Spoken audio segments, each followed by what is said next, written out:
നമസ്കാരം. വെളിച്ചം ചാനലിലേക്ക് സ്വാഗതം. 2025 ജൂൺ 16, 17, 18 തീയതികളിലെ ദിനഫലങ്ങൾ, രാശിഫലങ്ങളാണ് ഇതിൽ പറയുന്നത്.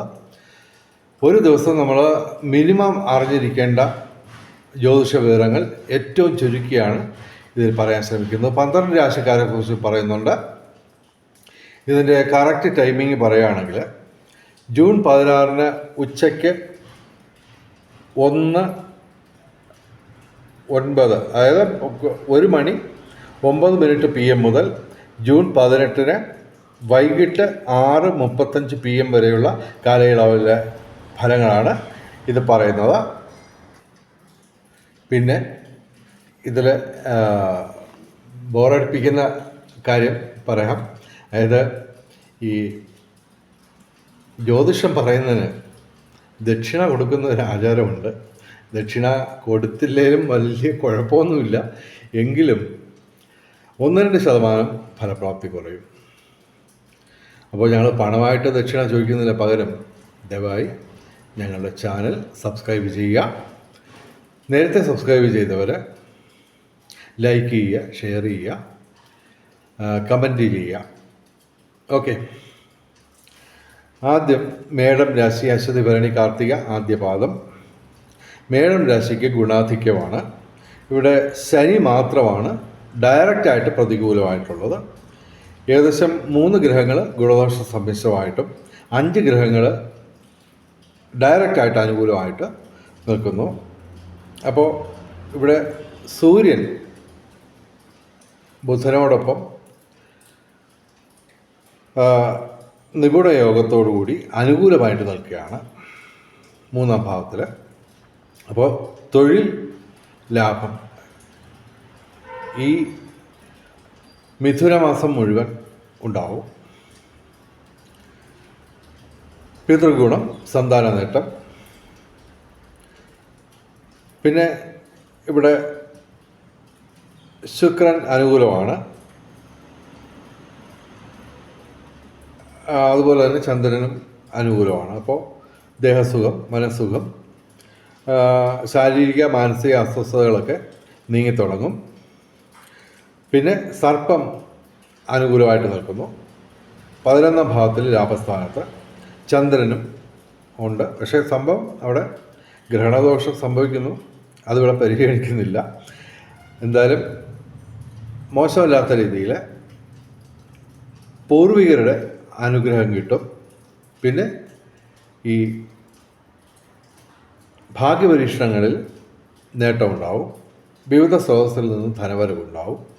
പൊതുവെ മേടം രാശിക്ക് ഗുണാധിക്യമാണ് ഇവിടെ കാണുന്നത്. ശനിയാഴ്ച അയ്യപ്പന്, ശിവന്, ശനിക്ക് വഴിപാടുകൾ നടത്തുക.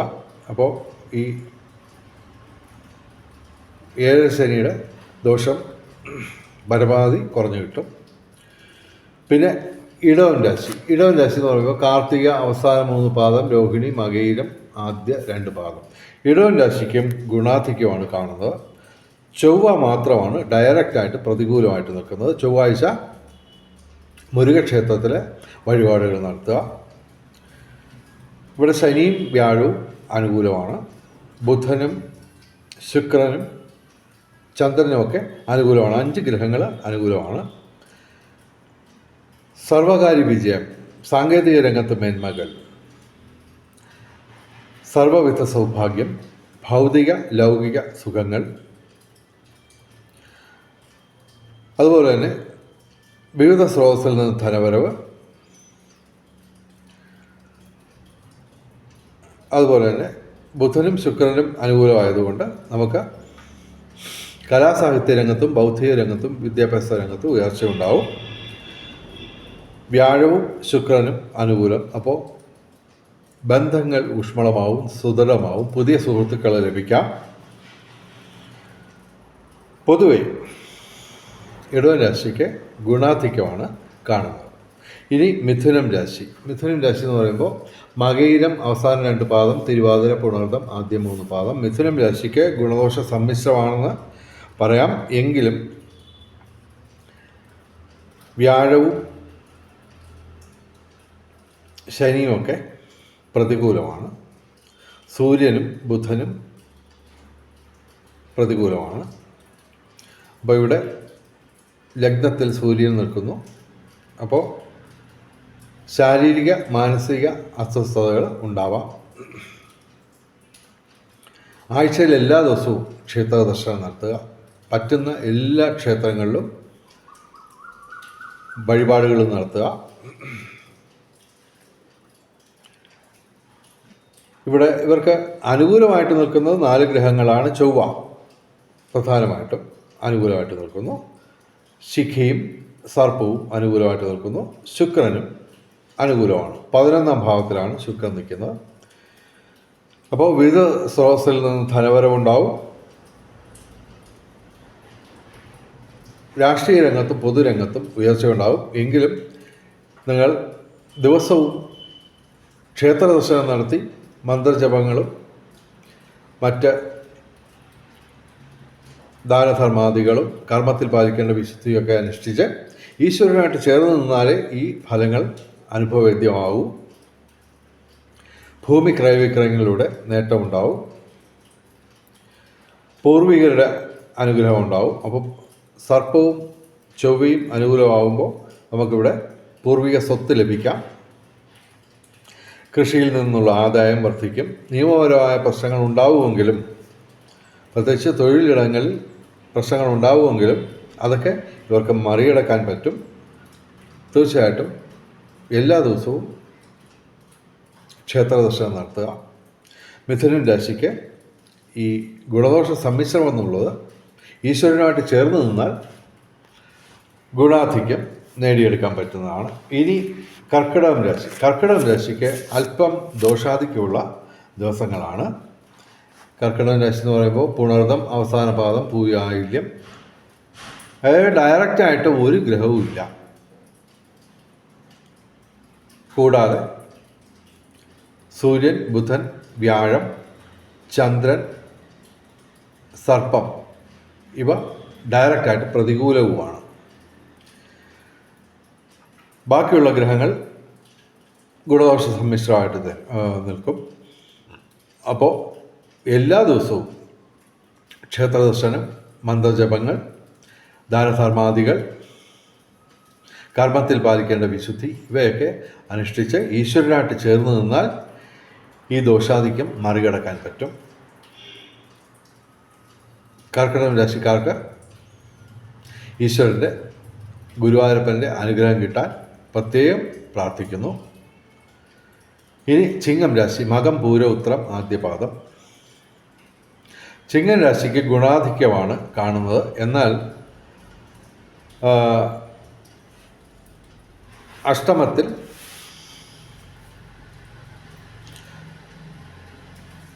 ശനിയുണ്ട്. അപ്പോൾ ശനിയാഴ്ച വ്രതമെടുത്ത് നമ്മൾ ശിവന്, അയ്യപ്പന്, ശനിക്ക് വഴിപാടുകൾ നടത്തുക. എല്ലാ ദിവസവും സർപ്പപ്രതിഷ്ഠയുള്ള ക്ഷേത്രങ്ങളിൽ ദർശനം നടത്തുക. പിന്നെ ചൊവ്വാഴ്ച മുരുകക്ഷേത്രത്തിൽ വഴിപാടുകൾ നടത്തുക. കാരണം ചൊവ്വയും ശനിയും സർപ്പവും പ്രതികൂലമാണ്. എങ്കിലും ഇവർക്ക് 11ാം ഭാവത്തിൽ ലാഭസ്ഥാനത്തിൽ സൂര്യൻ, ബുധൻ, വ്യാഴം ഇവ ഉണ്ട്. കൂടാതെ 9ാം ഭാവത്തിൽ ശുക്രനുണ്ട്. അപ്പോൾ തൊഴിൽ ഭാഗ്യം ഈ മിഥുന മാസം മുഴുവൻ ഉണ്ടാവും. പിതൃഗുണം, സന്താന നേട്ടം, അതുപോലെ തന്നെ ബൗദ്ധിക മേഖലയിൽ നേട്ടമുണ്ടാവും. സർവവിധ സൗഭാഗ്യം, ഭൗതിക സുഖങ്ങൾ, ബന്ധങ്ങൾ ഊഷ്മളമാവും. കലാസാഹിത്യ രംഗത്തും ബൗദ്ധിക രംഗത്തും വിദ്യാഭ്യാസ രംഗത്തും ഉയർച്ച ഉണ്ടാവും. പൊതുവെ ഇവർക്ക് ചന്ദ്രനും കൂടി അനുകൂലമാകുമ്പോൾ ഇവർക്ക് ശാരീരിക മാനസിക അസ്വസ്ഥതകൾ നീങ്ങിത്തുടങ്ങും. ക്ഷേത്ര ദർശനം നിർബന്ധമായും നടത്തുക. തീർച്ചയായിട്ടും ഈ ഗുണാധിക്യം നിങ്ങൾക്ക് അത്യധികം ഗുണാധിക്യമായിട്ട് അനുഭവപ്പെടും. ക്ഷേത്ര ദർശനം നടത്തി ഈശ്വരനുമായിട്ട് ചേർന്ന് നിന്നാണ്. ഇനി കന്നിരാശി. കന്നിരാശി എന്ന് പറയുമ്പോൾ ഉത്രം അവസാന 3 പാദം, അത്തം ചിത്തിര ആദ്യ 2 പാദം. കന്നിരാശിക്ക് ഗുണാധിക്യമാണ് കാണുന്നത്. എങ്കിലും ശനിയും ചൊവ്വയും പ്രതികൂലമാണ്. ശനിയാഴ്ച വ്രതമെടുത്ത് ശിവന്, അയ്യപ്പന്, ശനിക്ക് വഴിപാടുകൾ നടത്തുക. ചൊവ്വാഴ്ച മുരുകന് വഴിപാടുകൾ നടത്തുക. ഇവർക്ക് 6 ഗ്രഹങ്ങൾ അനുകൂലമായിട്ട് നിൽക്കുന്നു. പ്രധാനമായിട്ടും കർമ്മഭാവത്തിൽ 10ാം ഭാവത്തിൽ സൂര്യനും ബുധനും അനുകൂലമായിട്ട് നിൽക്കുന്നു. തിരക്ക് പിടിച്ച ഒരു കർമ്മമേഖലയായിരിക്കും നിങ്ങൾക്ക് ലഭ്യമാവുക. പക്ഷേ അത് വിവേകപൂർവം, ബുദ്ധിപൂർവം, കൗശലപൂർവം അത് ഗുണാധിക്യം നേടിയെടുക്കാൻ നിങ്ങൾക്ക് പറ്റും. പ്രാർത്ഥനയോടെ കർമ്മ നിരതരാവുക.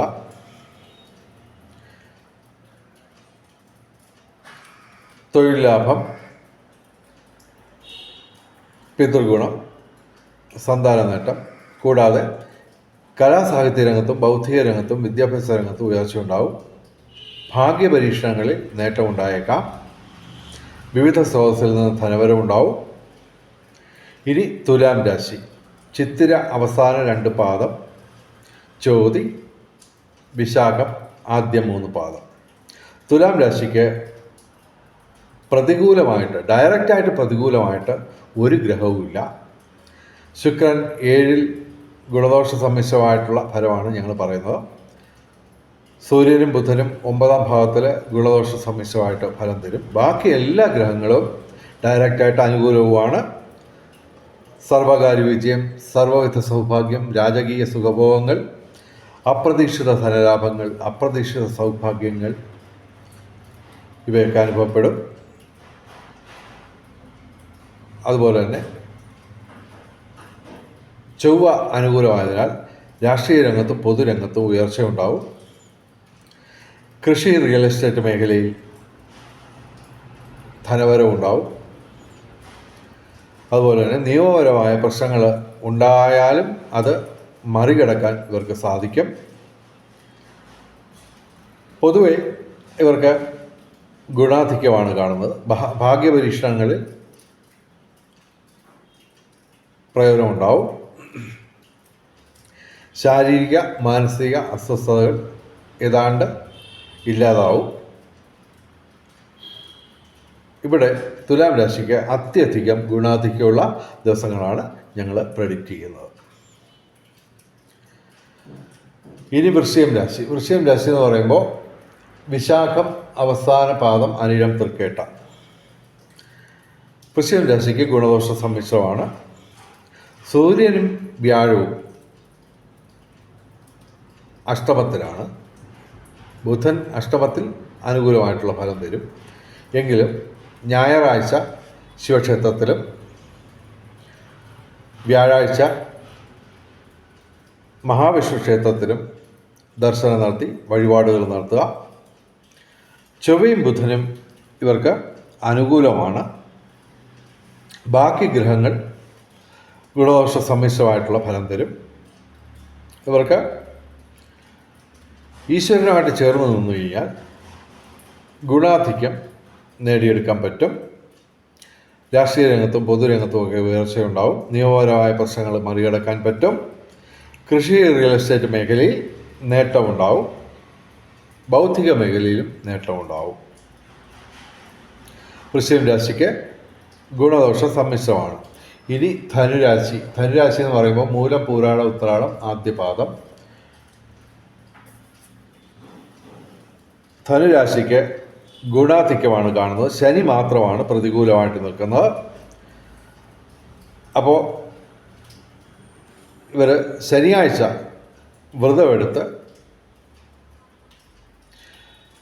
ശിവക്ഷേത്രത്തിലും അതുപോലെ അയ്യപ്പനും ശനിക്കുമൊക്കെ വഴിപാടുകൾ നടത്തുക. ശനി മാത്രമാണ് ഡയറക്റ്റായിട്ട് പ്രതികൂലമായിട്ട് നിൽക്കുന്നത്. 5 ഗ്രഹങ്ങൾ അനുകൂലമായിട്ട് നിൽക്കുന്നു. ബാക്കി ഗ്രഹങ്ങൾ ഗുണദോഷ സമ്മിശ്രമായിട്ടുള്ള ഫലം തരും. ഇവിടെ ശുക്രനും വ്യാഴവുമാണ് പ്രധാനമായിട്ടും അനുകൂലമായിട്ട് വരുന്നത്.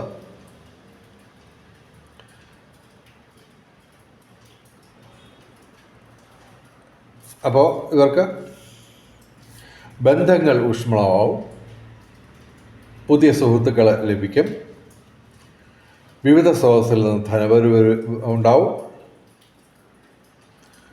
ദാമ്പത്യ സുഖം ഉണ്ടാവും, ഭാഗ്യപരീക്ഷണങ്ങളിൽ നേട്ടമുണ്ടാവും. പൊതുവെ ധനുരാശിക്ക് ഗുണാധിക്യമാണ് കാണുന്നത്. ഇനി മകരം രാശി എന്ന് പറയുമ്പോൾ ഉത്രാടം അവസാനം 3 പാദം, തിരുവോണം, അവിട്ടം ആദ്യ 2 പാദം. മകരം രാശിക്ക് ഗുണദോഷ സമ്മിശ്രമാണ്. ചൊവ്വയും വ്യാഴവും ക്ഷേത്ര ദർശനം നടത്തുക. ചൊവ്വാഴ്ച മുരുകക്ഷേത്രത്തിൽ, വ്യാഴാഴ്ച മഹാവിഷ്ണു ക്ഷേത്രത്തിൽ ദർശനം നടത്തി വഴിപാടുകൾ നടത്തുക. ശനി, ശുക്രൻ, സൂര്യൻ, ബുധൻ ഇവ അനുകൂലമാണ്. സൂര്യൻ ബുധനും ഈ കൂടി ബുധാദിത്യ യോഗം രൂപീകരിച്ച് തൊഴിൽ ലാഭം, പിതൃഗുണം, സന്താന നേട്ടം ഇവ ഈ മിഥുന മാസം മുഴുവൻ അനുഭവവേദ്യമാവും. ശനി 3-ാം ഭാവത്തിൽ അനുകൂലമാണ്. സർവകാര്യ വിജയം, അതുപോലെ തന്നെ സാങ്കേതിക രംഗത്ത് മേന്മകൾ, വിവിധ സ്രോതസ്സിൽ നിന്ന് ധനവരവ്, ബന്ധങ്ങൾ ഊഷ്മളമാവും. മകരം രാശിക്ക് ക്ഷേത്രദർശനവും മന്ത്രജപങ്ങളും ഒക്കെ അനുഷ്ഠിച്ച് ഈശ്വരനുമായിട്ട് ചേർന്ന് നിന്ന് കഴിഞ്ഞാൽ ഈ ഗുണദോഷ സമ്മിശ്രം എന്നുള്ള ഫലം ഗുണാധിക്യം എന്നുള്ള ഫലത്തിലേക്ക് മാറുന്നതാണ്. ഇനി കുംഭം രാശി എന്ന് പറയുമ്പോൾ അവിട്ടം അവസാന 2 പാദം, ചതയം, പൂരിട്ടാതി ആദ്യ 3 പാദം. കുംഭം രാശിക്ക് 7-ാം ഭാവത്തിൽ ചൊവ്വ നിൽക്കുന്നു. അപ്പോൾ ദാമ്പത്യ പ്രശ്നങ്ങൾ ഉണ്ടാവാം. അത് വിവേകപൂർവം കൈകാര്യം ചെയ്യുക. ഇവിടെ ശുക്രനും വ്യാഴവും അനുകൂലമാണ്. വ്യാഴം 5-ാം ഭാവത്തിൽ. അപ്പോൾ പ്രേമകാര്യങ്ങളിൽ അനുകൂലമായിട്ടുള്ള സംഭവങ്ങളുണ്ടാവും. അത് ഈ ചൊവ്വ പ്രതികൂലമായിട്ട് നിൽക്കുന്നത് ഒരു നല്ല രീതിയിൽ പരിഹരിക്കും. ശുക്രനും വ്യാഴവും അനുകൂലമായിട്ട് വരുമ്പോൾ ബന്ധങ്ങൾ ഊഷ്മളമാവും, സുദൃഢമാവും, ധനവരവുണ്ടാവും. പൊതുവെ കുംഭൻ രാശിക്ക് ഗുണദോഷ സമ്മിശ്രമാണ്. ഇവർ ശനിയാഴ്ച ശിവന്, അയ്യപ്പന്, ശനിക്ക് വഴിപാടുകൾ നടത്തുക. ചൊവ്വാഴ്ച മുരുകന് വഴിപാടുകൾ നടത്തുക. പറ്റുമെങ്കിൽ എല്ലാ ദിവസവും സർപ്പപ്രതിഷ്ഠയുള്ള ക്ഷേത്രങ്ങളിൽ ദർശനം നടത്തുക. കാര്യം ജന്മരാഹുവാണ്. പിന്നെ 7 ശനിയുടെ അവസാന ലാപ്പിലാണ് ഇവർ. അപ്പോൾ ക്ഷേത്ര ദർശനം നിർബന്ധമാക്കുക. ഇനി മീനം രാശി പൂരിട്ടാതി അവസാന പാദം, ഉത്രട്ടാതി രേവതി. മീനം രാശിക്ക് ഗുണദോഷ സമ്മിശ്രമാണ്. ശനി, സർപ്പം ഇവ പ്രതികൂലമാണ്. ജന്മശനിയാണ്. 12-ാം ഭാവത്തിൽ രാഹു നിൽക്കുകയാണ്. അപ്പോൾ തീർച്ചയായിട്ടും ശനിയാഴ്ച ശിവന്, അയ്യപ്പന്, ശനിക്ക് വഴിപാടുകൾ നടത്തുക. പറ്റുമെങ്കിൽ എല്ലാ ദിവസവും സർപ്പപ്രതിഷ്ഠയുള്ള ക്ഷേത്രങ്ങളിൽ ദർശനം നടത്തുക. ആയില്യം ദിവസം 100 പാലും നടത്തുക. പുള്ളവും പാട്ട് പാടിക്കുക. ഇവർക്ക് ശുക്രൻ, ബുധൻ, ചൊവ്വ, ശിഖി ഇവ അനുകൂലമാണ്.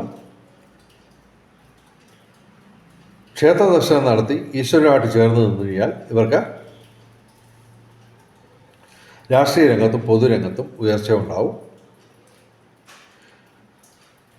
അതുപോലെ നിയമപ്രശ്നങ്ങളിൽ ഇവർക്ക് അനുകൂലമായ മാറ്റം ഉണ്ടാവും.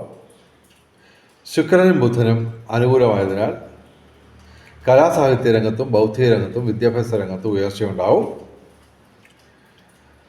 മീനം രാശിക്ക് പൊതുവെ ഗുണദോഷ സമ്മിശ്രമാണ്. എങ്കിലും ക്ഷേത്ര ദർശനമൊക്കെ നടത്തി ഈശ്വരനായിട്ട് ചേർന്ന് നിന്നു കഴിഞ്ഞാൽ തീർച്ചയായിട്ടും ഇവർക്ക് ഗുണാധിക്യം നേടിയെടുക്കാൻ പറ്റും. ഇനി ഭാഗ്യ നമ്പറുകൾ നോക്കാം. 16/6/2025 4 ഏറ്റവും വലിയ ഭാഗ്യസംഖ്യ. 7, 6, 2, 1, 9 ഇവയും ഭാഗ്യസംഖ്യകളാണ്. 17/6/2025 5 ഏറ്റവും വലിയ ഭാഗ്യസംഖ്യ. 8, 7, 1, 2, 9 ഇവയും ഭാഗ്യസംഖ്യകളാണ്. 18/6/2025 6 ഏറ്റവും വലിയ ഭാഗ്യസംഖ്യ. 9, 8, 1, 2, 5 ഇവയും ഭാഗ്യസംഖ്യകളാണ്. ഇനി ബ്രഹ്മമുഹൂർത്തം നോക്കാം. 16, 17, 18 തീയതികളിൽ രാവിലെ 4:32 AM മുതൽ രാവിലെ 5:20 AM വരെയാണ് 16, 17, 18 തീയതികളിൽ ബ്രഹ്മമുഹൂർത്തം. അഭിജിത്ത് മുഹൂർത്തം 18-ാം തീയതി ഇല്ല. 16-ാം തീയതി ഉച്ചയ്ക്ക് 12:02 PM മുതൽ ഉച്ചയ്ക്ക് 12:52 PM വരെയാണ് 16-ാം തീയതി അഭിജിത്ത് മുഹൂർത്തം. 17-ാം തീയതി ഉച്ചയ്ക്ക് 12:02 PM മുതൽ ഉച്ചയ്ക്ക് 12:53 PM വരെയാണ് 17-ാം തീയതി അഭിജിത്ത് മുഹൂർത്തം. 18-ാം തീയതി ഇല്ല. അഭിജിത്ത് മുഹൂർത്തത്തിലും ബ്രഹ്മമുഹൂർത്തത്തിലും പ്രധാനപ്പെട്ട കാര്യങ്ങൾ ചെയ്യാൻ ശ്രമിക്കുക. ബ്രഹ്മമുഹൂർത്തത്തിൽ പ്രാർത്ഥനകൾക്ക് പ്രാധാന്യം നൽകുക.